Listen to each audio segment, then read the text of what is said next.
Henry was the King of England starting from 1509, when he succeeded his father Henry VII, who died on the 22nd of April, 1509. Less than a month after his father's death, Henry announced that he would continue his father's wishes and married Catherine of Aragon, the widow of his older brother Arthur. Henry VII had arranged for Arthur to marry Catherine in order to improve relations between England and Spain, but Arthur soon died after the engagement of an unknown illness.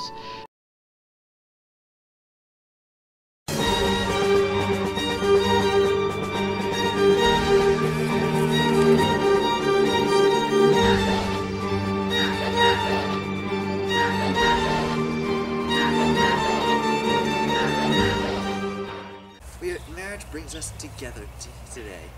Do you, Henry VIII, take Catherine to be your beloved wife? I do. Do you, Catherine of Aragon, take Henry VIII to be your beloved husband? I do. You may now kiss the bride. Here's the ring.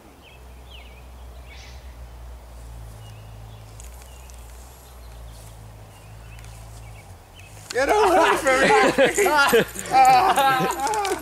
The motivation behind Henry's divorce was his desire for an heir, and he believed that Catherine of Aragon was too old to give him an heir. So Henry was determined to divorce Catherine of Aragon in order to continue the Tudor line, and this desire for a divorce only increased as Henry became infatuated with one of his mistresses, Anne Boleyn, who promised to give Henry a male heir.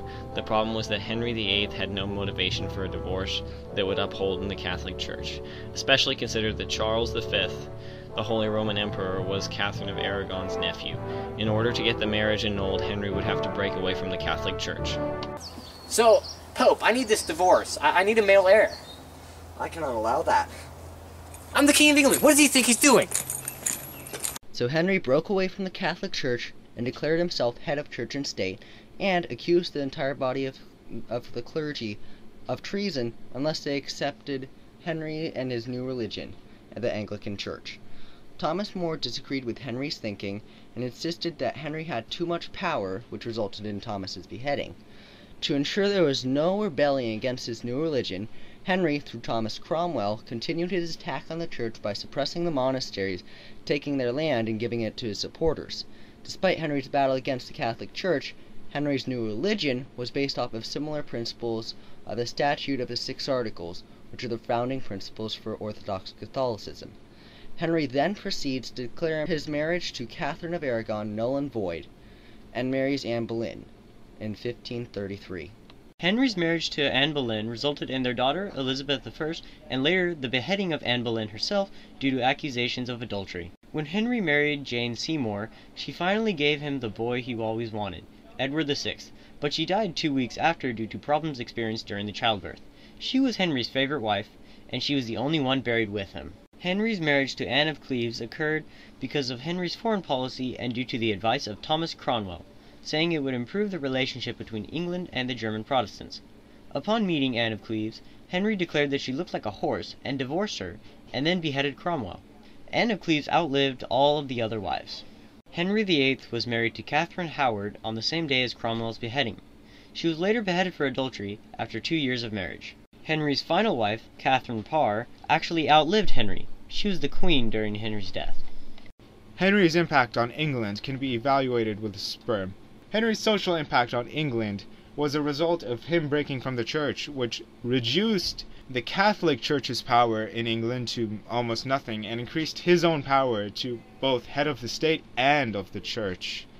Henry's political effects on England included setting England on a pro-Spanish and anti-French policy, caused by all the wars and alliances that had developed during his time. Economic-wise, England started out with a thriving economy, but Henry managed to spend it all on wars. In the end, he caused very high inflation from abolishing the monasteries and spending all that money he gained on the wars.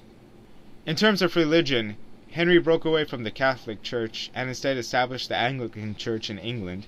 But in terms of actual ideologies, the two religions were very similar, almost the same. In terms of Henry's militaristic impact on England, Henry is considered one of the founding fathers of the modern Royal Navy, because he had managed to increase the power of the Navy to what England has never seen before. He had managed to increase the size of the army as well as keep their weapons up to date.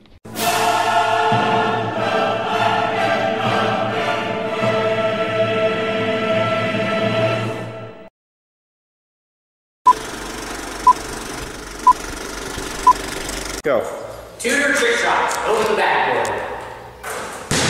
Tutor trick shots, the no look. Oh! Milo. Oh, thank you. Dollar, dollar bill, dollar, dollar bill, dollar.